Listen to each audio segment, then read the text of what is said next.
Use equal division algorithm. First question है आपका 135 and 225। वैसे तो आपका ये टॉपिक इस बार कट गया है, बट फिर भी आप लोग जान लीजिए कि आप कैसे ये क्वेश्चन कर सकते हैं। इसका आपका फॉर्मूला होता है A equal to B Q plus R. A आपका डिविडेंट हो जाएगा, बी आपका डिवाइजर हो जाएगा, क्यू आपका कोसेंट हो जाएगा और आर आपका रिमाइंडर हो जाएगा। ठीक है, तो सबसे पहले 225 का और 135 का निकालना है। एचसीएफ निकालते हैं। क्या फाइंड आउट करना है? एचसीएफ। तो सबसे पहले लिखते हैं हम इसको 225 इक्वल टू 135 इंटू 1। अब कैसे पता करोगे आप? 225 को 135 से डिवाइड कर दो। तो 135 बार में किया हमने, ये आपका रिमाइंडर आ गया।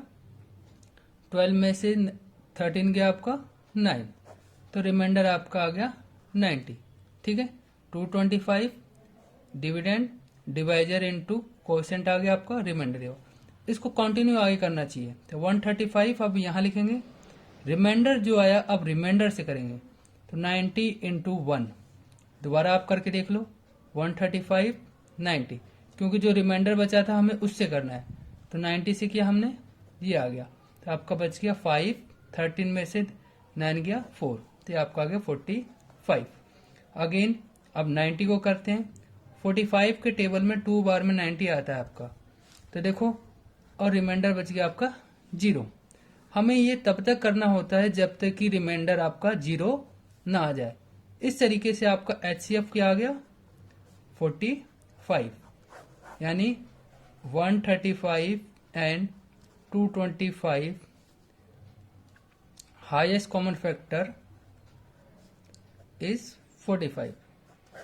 यानी इन दोनों को हम 45 से डिवाइड कर सकते हैं।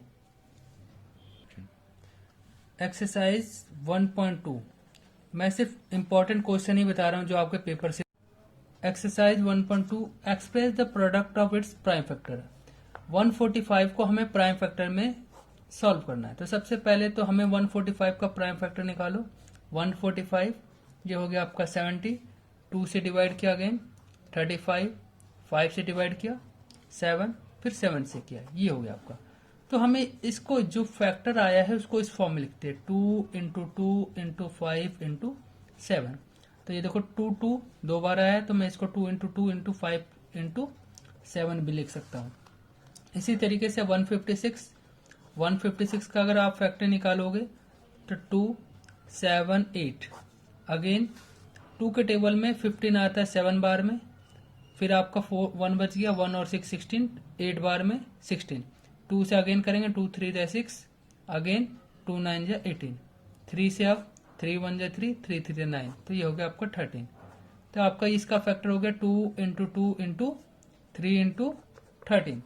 ये आपके फैक्टर थे। अब हम इसमें दूसरा टॉपिक है important, LCM and HCF. First chapter में एचसीएफ और एलसीएम निकालते हैं। जैसे आपका 26 एंड 91 का एलसीएम और एचसीएफ निकालते हैं। तो सबसे पहले आपको फैक्टर निकालना होगा 26 का, तो ये आपका फैक्टर आ गया 26 का। अब 91 का फैक्टर निकाल लो। 91 का फैक्टर निकालने के लिए आपको क्या करना होगा? 7 से करते हैं, 1 3, और ये हो गया 30, क्योंकि 13 के टेबल में 7 बार में आता है आपका 91। अब देखो 26 का फैक्टर क्या हो गया? 2 इंटू 13। 91 का फैक्टर क्या हो गया? 7 इंटू 13। तो एचसीएफ का मतलब होता है जो दोनों में कॉमन हो। तो यहां देखोगे आपके दोनों में कोई भी कॉमन नहीं है। या कॉमन नजर आ रहा है आपको? कॉमन नजर आ रहा है क्या? 13 जो है दोनों में कॉमन है, तो एचसीएफ क्या हो गया? 13। अब देखो एलसीएम क्या है? एलसीएम का मतलब है दोनों में जो नंबर है उन सबका मल्टीप्लाई, यानी 2 इंटू 7 इंटू 13, तो 14 इंटू 13। 14 इंटू 13 कर लो, तो आपका आ जाएगा, देखो 2 4 3 4 जा 12, 1 कैरी, 3 1 जा 3, ये हो गया 4, ये आपका आ गया 14, तो आ गया 182। तो तो एलसीएम क्या आ गया आपका 182 आ गया। तो सबसे पहले एलसीएम निकालने के लिए फैक्टर जरूरी है, फिर दोनों में कॉमन जो आएगा वो आपका एचसीएफ हो जाएगा, फिर इन दोनों नंबर्स में जो है आपके उसको आप फैक्टर निकाल के मल्टीप्लाई कर दो। तो इस तरीके से आपका एचसीएफ और एलसीएम निकल जाएगा। वो कोई भी डिजिट हो सकते हैं, 2 के अलावा आपके 3 डिजिट भी हो सकते हैं। HCF of 306 and 657 equal to 9। हमें HCF दे रखा 9, एलसीएम निकालना है हमें 306 और 657 का। अभी हमने प्राइम फैक्टर के थ्रू निकाला था, अब हमें डायरेक्ट निकालना है। HCF दिया हुआ है, एलसीएम निकालना है। तो हमारा फॉर्मूला जो होता है HCF into LCM equal to होता है product of two number, product of two number. एक तो फॉर्मूला ये है, एलसीएम निकालना है तो हमारा फॉर्मूला बन जाएगा product of two number upon में एचसीएफ। और अगर एचसीएफ निकालना होगा आपको तो same product of two number upon में एलसीएम। बट हमें एलसीएम निकालना है तो LCM equal to product of two number 306 into 657 upon में 9। इससे इसको कट कर दो, 9 3 जा 27, 9 4 जा 36, तो आपका बच गया 34 इंटू 657। इन दोनों नंबर्स को मल्टीप्लाई कर लो तो आपका आंसर आ जाएगा। तो इन दोनों नंबर्स को जब हमने मल्टीप्लाई किया तो आपका आएगा 22,338 एलसीएम आ गया। तो इस तरीके से आपका ये टॉपिक्स हुए जो इम्पोर्टेंट पॉइंट। अब एक इम्पोर्टेंट पॉइंट और है आपका इस टॉपिक्स में, चैप्टर 1 में, जैसे √3 इज ए इरेशनल नंबर। हमें ये प्रूफ करना है कि √3 एक इरेशनल नंबर है। तो सबसे पहले क्या करेंगे, let us assume that √3 is rational number है। हम मान के चलते हैं कि √3 एक रैशनल नंबर है। तो √3 equal to A upon B, A upon B के फॉर्म में लिख देते हैं, where A and B are coprime number. Coprime number क्या होता है, जिसमें केवल एक ही कॉमन फैक्टर होता है। कॉमन फैक्टर इज 1, हमें ये पता है। तो √3 equal to A upon B आ गया। तो अब क्या करना है आपको, squaring both side, squaring both side, squaring both side यानी कि √3 का square equal to A square upon में बी स्क्वायर। √3 का स्क्वायर हो गया 3, A square upon B square. अब ये इसको मल्टीप्लाई कर देंगे तो क्या हो जाएगा, B square equal to A square upon में 3। इसका मतलब क्या है, A square is divided by 3, तो ए भी 3 से डिवाइड होगा, इसका मतलब ये हुआ। अब देखो ए 3 से डिवाइड हो रहा है और ए भी 3 से डिवाइड हो रहा है, यानी कि ए स्क्वायर और ए दोनों ही 3 से डिवाइड हो रहे हैं।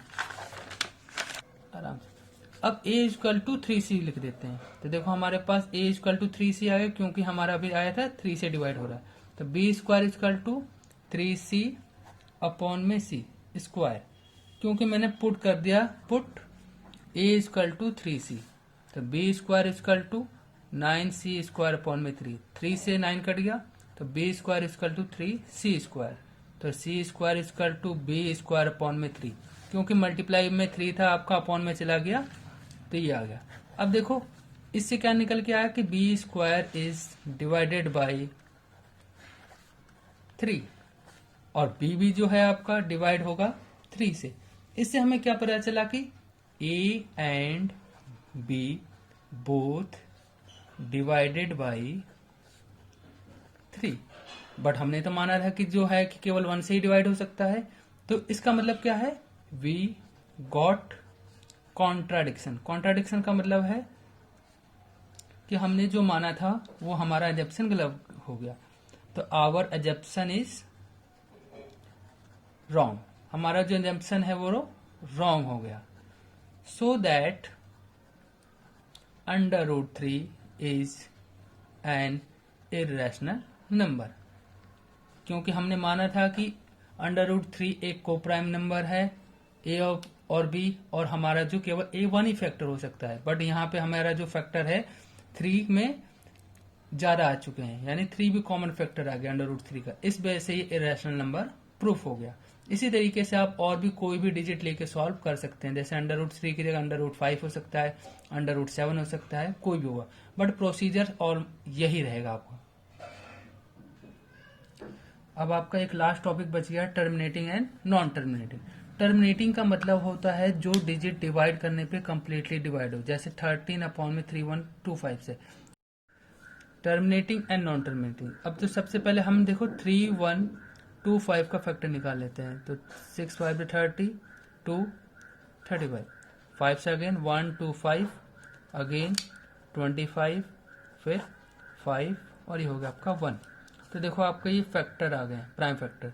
तो अब मैं इसको लिख सकता हूँ 13 इंटू 2 की पावर 0 इंटू 5 की पावर 5। टर्मिनेटिंग पता करने के लिए अगर फॉर्मूला होता है वी कैन राइट, अगर हम किसी भी नंबर्स को डिनोमिनेटर को, स्पेशली डेनोमिनेटर को अगर हम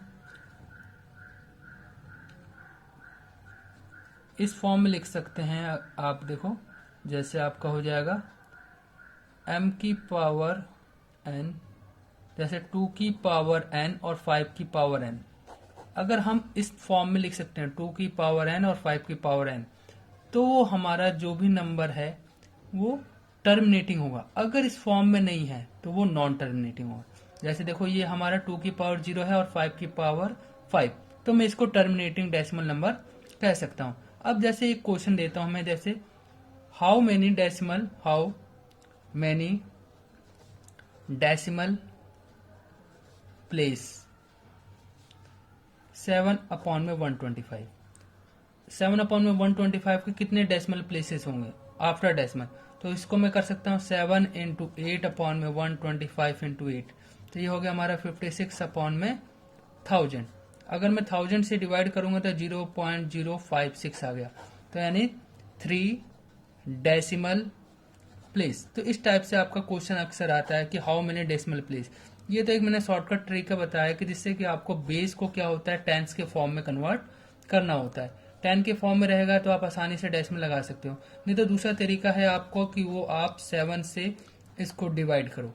तो देखो 0 पॉइंट ये लगाया, फिर अगेन 0, फिर ये आया आपका, फिर 5 बार में 625, फिर आपका आ गया 5 7 0, फिर 6 बार में 750। तो दूसरा प्रोसीजर ये है कि हम इसको डिवाइड करके करें, नहीं तो आप सेम वही प्रोसीजर करो कि नीचे आपका 10 फॉर्म में आ जाए और इजीली आपका हो जाएगा। तो ये डेसिमल प्लेस का वेरी इंपॉर्टेंट क्वेश्चन है जो अक्सर ही पेपर में आपके आता रहता है।